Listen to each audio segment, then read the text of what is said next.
Okay, good afternoon, everyone. My name is Dan Greenberg. I'm a proud graduate of Bishop McDevitt High School from the great class of 1988.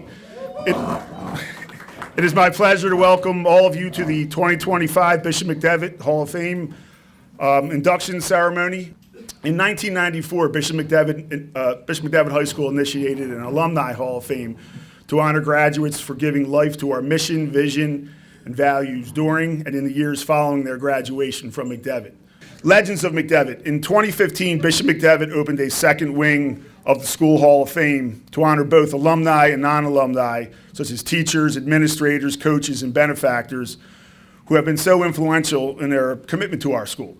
Its students, faculty, community, as to be considered a legend of McDevitt. The first class of legends included Mr. David Horn, Father Francis Sabatini, and Monsignor Richard Skelly.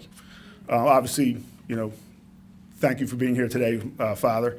But we also have another legend in a non-McDevitt grad, Mrs. Julie Lieber at the back table back there. Julie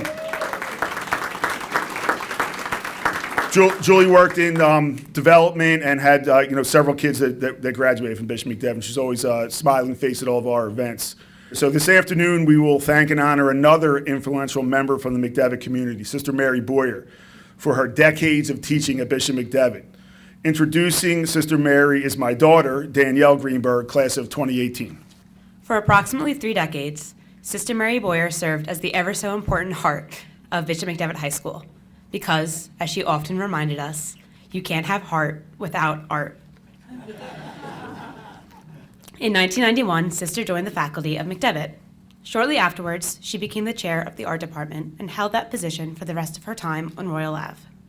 In addition to teaching art, Sister also moderated Art Club and the National Art Honor Society. Sister is the kind of art teacher you dream of having, but also dread because she pushed you to be the absolute best. While Sister has such a gentle, kind, lighthearted demeanor, there is nothing scarier than when you feel her eyes peering over your shoulder as you begin to work on your project. But it wasn't scary because Sister was mean or judgmental. It was scary because you wanted to impress her. Watching Sister demonstrate a technique was inspiring, as her skills speak for themselves. But it also kind of stung because you knew you'd never be able to emulate her, no matter how hard you tried. But try we did, and Sister was always there to gently guide and encourage us all the way. I think I can speak for all of Sister's students when I say that her classroom was a safe haven, and not just because it was one of the only air-conditioned rooms in the building. Art class was a solace I personally look forward to each and every day, and not just because I hated math.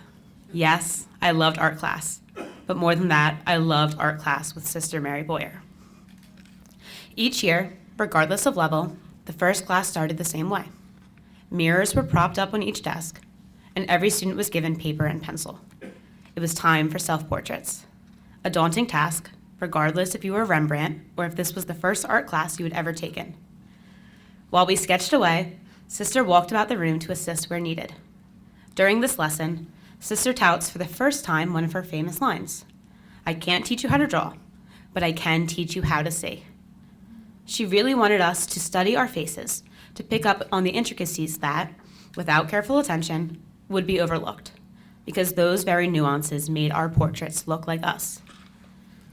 Seeing is the core of the education Sister Mary Boyer instilled in each and every one of her McDevitt students. She saw in every student, regardless of experience, the ability to produce beautiful art.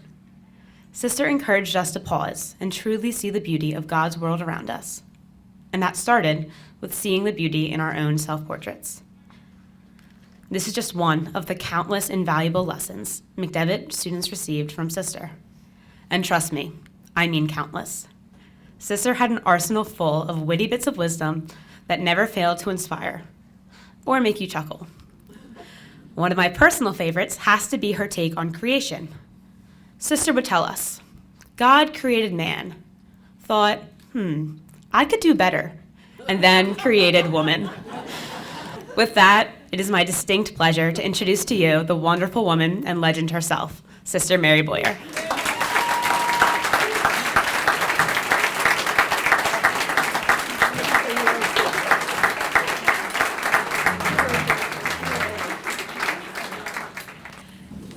As I begin, I am humbled. I have to get myself, I'm terrible. Okay. I am very grateful for this gift. I'm also very, very grateful for the many gifts that I received through the students that I taught. At McDevitt, they were special. We had family. And I think the thing that touches me most here is hearing all the people speak of their Catholic education, which I feel is because of Bishop Philip McDevitt. Whether you're aware of it or not, I'm grateful to Mr. Horn, who made me aware of Bishop McDevitt, who grew up in Fishtown. His parents were both from Ireland. He went to LaSalle, was the first priest who graduated from LaSalle, taught by the Christian Brothers. But he loved education. And he believed that everyone from very, very young to college should have a Catholic education. On the head of that, he said, well, we have Roman for the boys. What do we have for the girls? And he was instrumental in starting Hallahan. And he said he could do it if he could get the religious sisters to teach. Of course, we did it for nothing, but that's okay. It was for God. And my community, the Sisters of St. Joseph, were one of the ones that volunteered. He really pushed education, and, you know, I guess I would not be teaching in a Catholic school if he had not done this. And the beautiful part of that was it became a model for other schools so that they could educate and teach your Catholic religion. One of the things I found in what I've experienced here is he was successful. Each of the people, and I congratulate all of those of you who are receiving the award, you keep his legend alive. Because Bishop McDevitt, you know, fought for education. He would go into classrooms. He had spelling bees. He was the president of the Philadelphia Catholic Society, History Society, and spoke at different, whether they be civil or religious ceremonies. So he was a great, great man. I love him. Bishop Philip McDevitt. And again, Mr. Horn is the one who gave me the biography. It was written by the daughter of his doctor. And I could go on, but I probably should not do that. When I look back at my days at McDevitt, 29 of the 60 that I taught, half almost of my religious teaching, I taught grade school as well, but most of it was in high school and college. But the students were so open, and therefore, for me, it was joy. And I've had a lot of joy just in, again, listening to all the things that the people that he was responsible for giving his name to your education can be proud of. I'm sure he's up there saying, I did something. You know, I'm so sad that both Hallahan, which was his school that he, you know, established for the girls, and McDevitt in the same year, they didn't really know the history, unfortunately. And I do think that, you know, if we begin to keep the stories going, it's wonderful. I wrote it down, typical teacher. I felt that what I wanted to do was almost a litany of thanks. I'm thankful for the fact that when I went to high school, you had to take art. I had no idea I had an artistic ability. And that's what I believe that we're all created by God, and God is creative, so we're heirs to that creativity. Everybody can learn art, all right? And I have people say, I can't draw a straight line with a ruler. I can teach you how to do that. And even stick figures, put flesh on them. So, you know, it's possible for everybody. I'm grateful to the alumni, and especially Tim Speece, who was very responsible for giving me the opportunity to design my art room, which I enjoyed for so many years. And it seems as though the sky was the limit. And maybe that's the reason we did blue for the decorations of the art room. So again, I can say thank you. I can say thank you to my faculty, my administrators that were there, Steve, who really loved the school and did a lot to help it. And that little table back there of, teachers and administrators that really gave their life. It was family. Mr. Akoff would say, be good or be gone, and he's a memory for me, too, all these people. And I guess in closing, one instance that I thought was really special, we always had a fine arts festival, and we would have an exhibit, but the one year we decided we were going to have the students go to the homerooms and teach. So, they said, okay, I'll do portraiture, I'll do perspective, I'll do calligraphy. And for this experience, I was scared to death because I thought, oh my gosh, I hope they're going to be okay. We all did our planning and we made out a schedule. They had 3 sessions they had to teach. And I ran from floor to floor just hoping they were okay. And as I peered in the doors, I was so touched by their poise and the students who were, really looking in and learning. It was a great, wonderful experience that I will never forget. And I have many of those. I have a lot of one-to-one. Fortunately, I remember saying or reading one place that if everything could be put into words, we don't need the arts. But we do need the arts. We need, the beauty, which I learned, I think, from my parents. My mother loved flowers and had all those things that made us know that things are beautiful.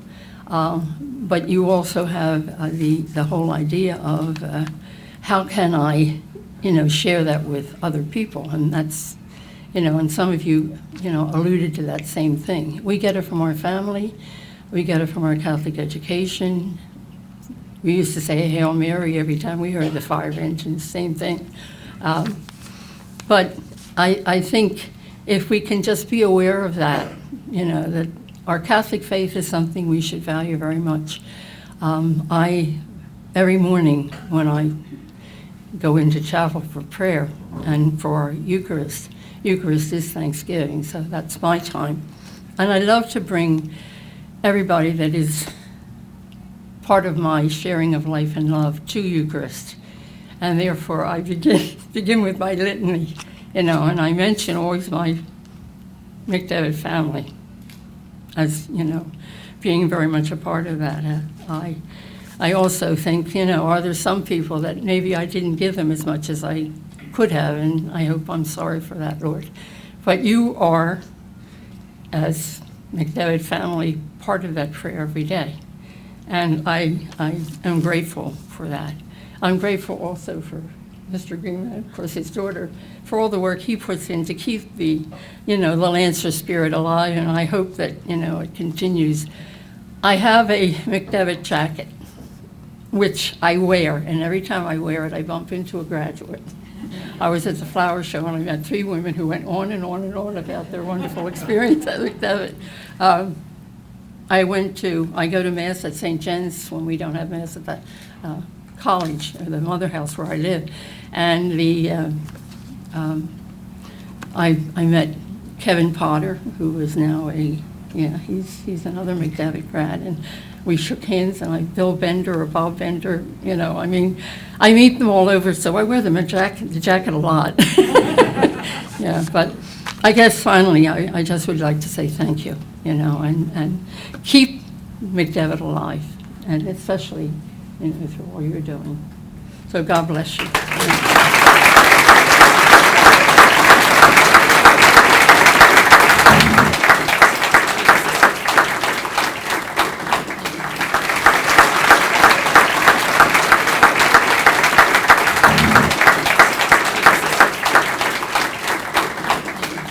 Can I add one more thing? I don't know whether you get the Inquirer or not, but the Sisters of St. Joseph and the communities of the Sisters of St. Joseph, or not just Sisters of St. Joseph, but other communities, have signed a letter that was sent to people with regard to hope. It's really expressing how we feel about the treatment of people, and we need to say something about that, and I think you put it in words.